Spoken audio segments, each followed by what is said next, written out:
Eu tava gravando. Bom, a média de vocês é uma média muito baixa.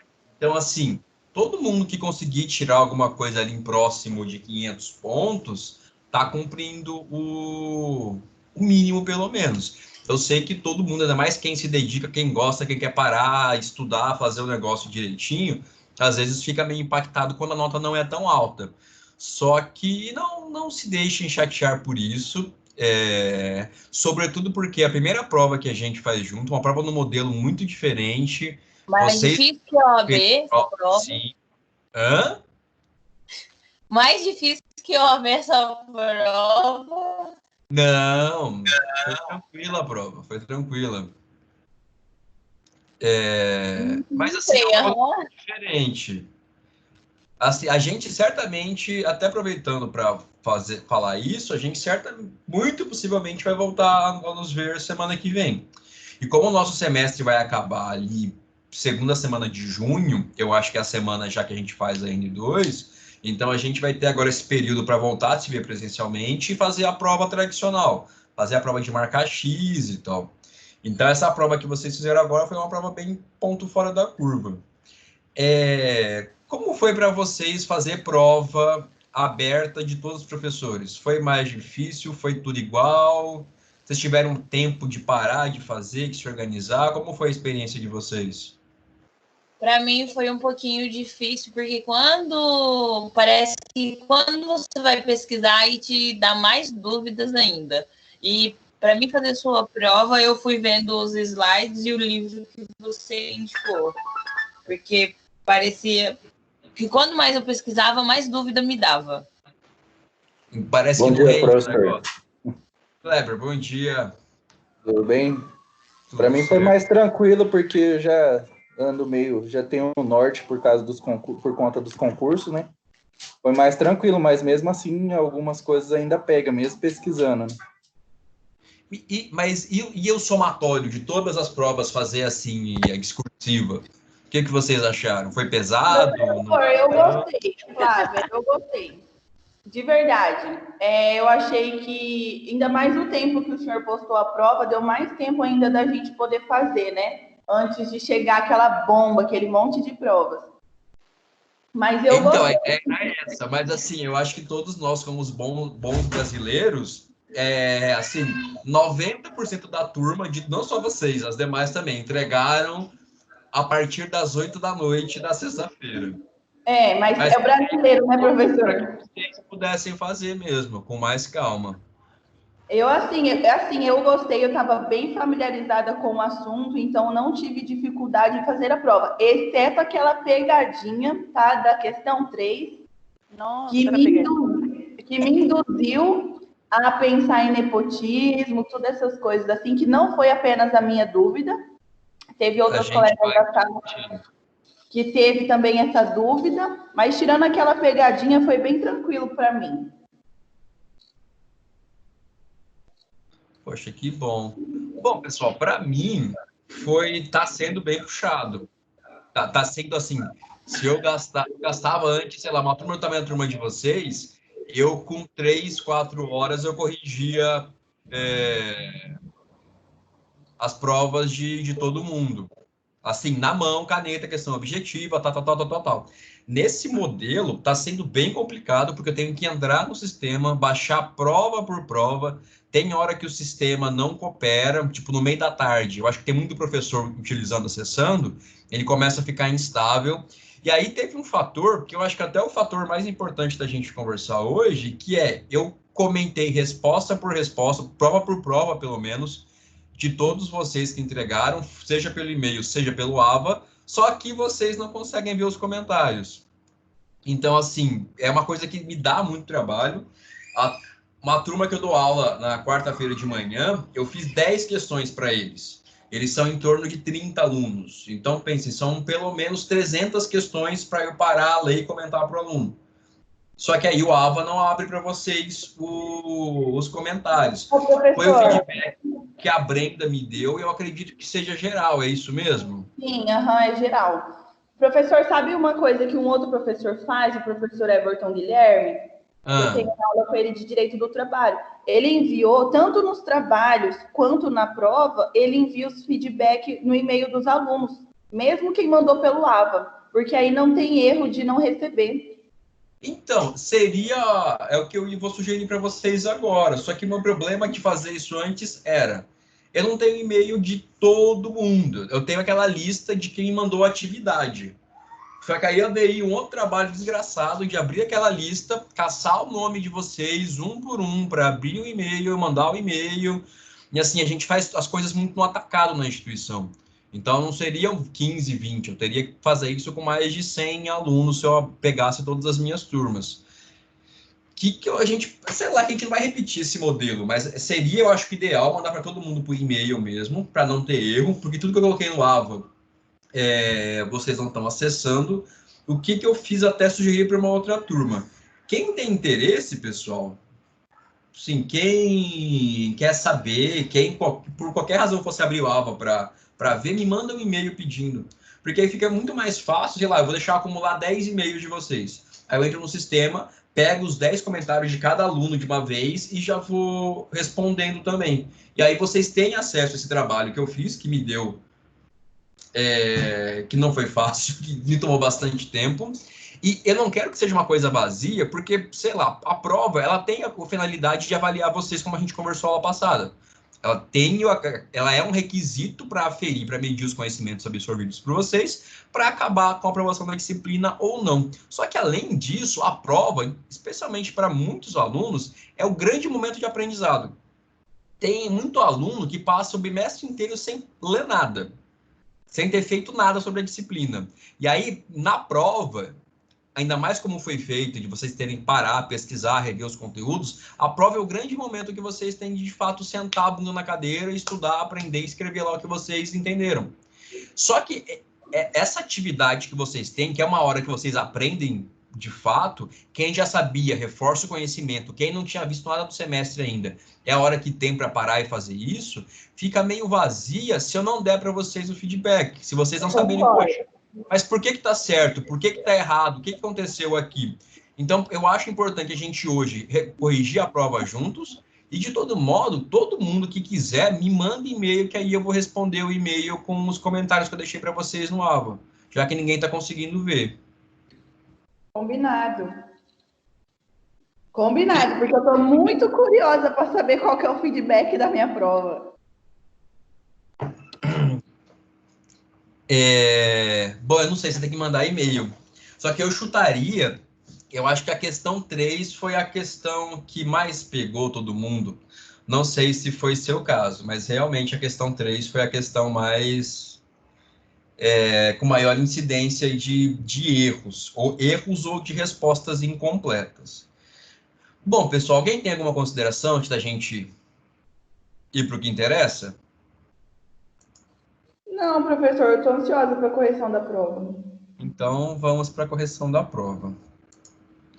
Bom, pessoal, a minha tela está aqui.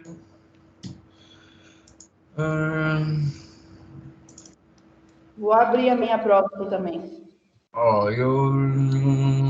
Essa prova, acho que é uma prova de nota máxima, eu espero que a aluna não se incomode. Aí o Word trava. Bem que eu queria que fosse a minha. Não, mas vocês foram bem. Aqui, ó. Vamos medir. Ninguém viu o nome da pessoa, porque eu não tinha. Não vi, não.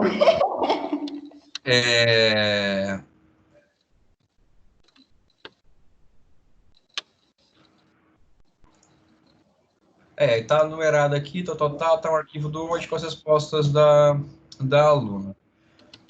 Então, pessoal, eu parei para pensar nas questões de forma que a gente conseguisse abordar da melhor forma possível os conteúdos que a gente viu. Então, a gente viu de conteúdo de direito material em si, de direito administrativo, a gente viu parque de servidores. E depois a gente já começou a falar de controle da administração. Então, por que eu, no fim dos casinhos, eu trago 4 casos que envolvem esse direito material de servidor, Só que eu peço para vocês me indicarem a solução jurídica. O que eu quero fazer com isso? Eu quero que vocês pensem sobre o controle. Tipo, poxa, aqui tem alguma coisa errada. E aí, o que eu faço? Como que eu vou fazer com que a administração corrija? Como que eu vou fomentar os mecanismos de fiscalização e de controle da administração pública? Professor, Sim. o senhor consegue aumentar, por gentileza, essa tela aí? Sim. Ficou melhor assim? Sim, ficou. Beleza, então. Aí, agora melhor ainda. Beleza. Então, pessoal, as respostas elas tinham que ser dadas de maneira em que vocês me falassem se tinha alguma coisa errada ali em relação ao direito que envolve agentes públicos, servidores públicos em especial, e se tivesse uma coisa de errado, de que forma eu vou realizar o controle desse ato da administração pública? Como que eu vou fazer isso? Então, a ideia foi bolar as questões de acordo com esses casinhos práticos para que vocês fizessem a junção dessas duas partes do conteúdo. A parte de servidores em si e a parte de AI. Eu sou advogado aqui. Vocês são advogados especialistas em direito administrativo. E aí? Bateu um cliente ali na minha porta. O que eu faço? Ou eu sou um membro do Ministério Público, eu sou um membro da Defensoria Pública. E aí? Eu estou atendendo alguém e a pessoa me relata essa situação. O que eu tenho que fazer? O que eu posso fazer, pelo menos? Aqui eu considerei, pessoal, eu achei legal essa prova aqui, que ela utilizou soluções que seriam atípicas, mas que não estão equivocadas. Por exemplo, se você pode fomentar o controle interno, você pode peticionar ou procurar alguém da administração e falar, olha, vocês erraram. Se você consegue resolver isso administrativamente, sem ajuizar uma ação, na vida real, tudo certo, você pode fazer isso. Por quê? Porque a administração realiza controle interno também. Agora, se você quer se valer do mecanismo de controle externo, ajuizar uma ação, legal, é o que usualmente se faz. Mas nessa segunda parte da questão, não tinha tanto certo e errado. Eu queria que você me indicasse como você agiria e por quê.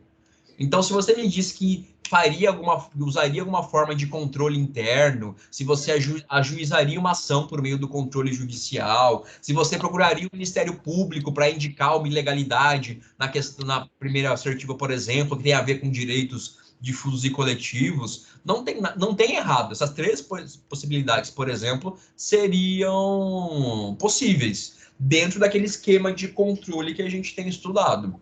Então, aqui, a resposta perfeita, a resposta de 250 pontos, é a resposta que conseguiu unir tanto a identificação do que está certo e o que está errado em relação aos servidores públicos, quanto a possíveis soluções pensando nas estruturas de controle da administração pública. Então, por isso que aqui era importante indicar a solução jurídica e também o porquê, os seus fundamentos. E aí deixei um exemplo para que vocês não ficassem tão perdidos. Mas vamos lá, pessoal. Eu parei para pensar nessa família do Jerônimo, do João, do Jairo e do José. E falo que os três primeiros, o João, o Jairo e o José, eles fazem concurso público. Estudantes de direito, como todos nós. E aí eu cito a situação do João, que é uma pessoa que enxerga só de um olho.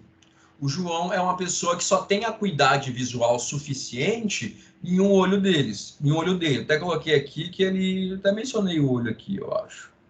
Enfim, não é o caso.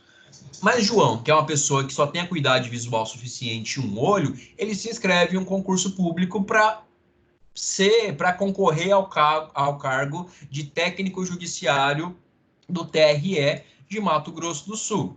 Até coloquei para não vocês terem dúvidas, que é o TRE, embora seja de Mato Grosso do Sul, ele é um órgão do Judiciário Federal.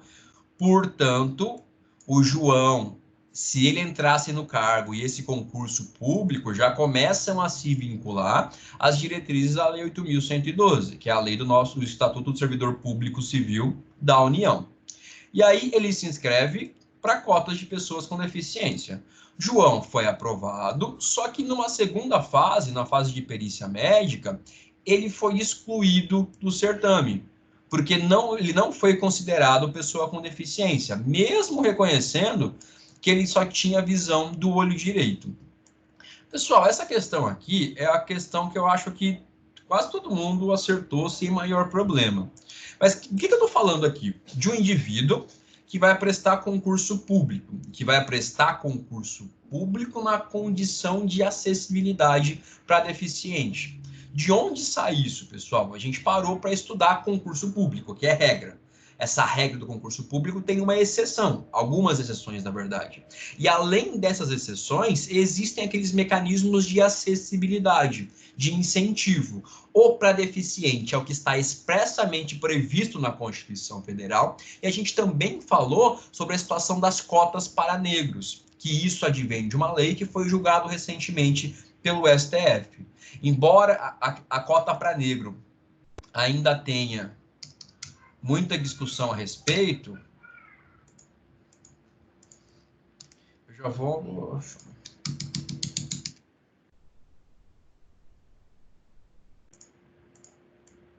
Opa! Calma aí que...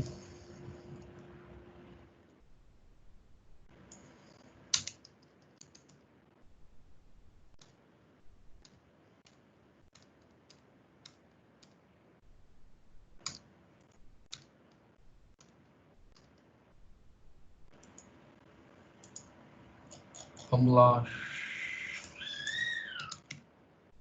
Achar mais fácil assim.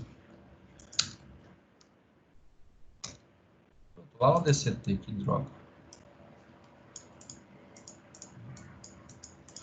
Bom, vamos no antigamente. 29, 30, 34, 37. E a gente parou para ver isso. A gente viu com muito carinho. E continuamos vendo até o fim do nosso semestre. O artigo 37 da Constituição Federal. Ele começa a falar para a gente de cargo, emprego, isso aqui a gente vai falar também daqui a pouco em outra questão. E aí ele vai falar, subsídio, vedado, acumulação, proibição...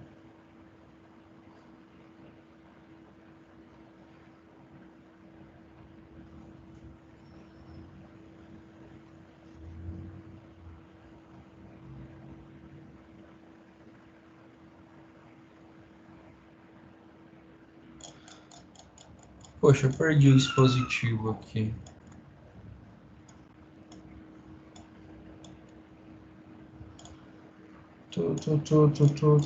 Remuneração. O que o senhor está procurando, prof? Qual artigo? Já encontrei.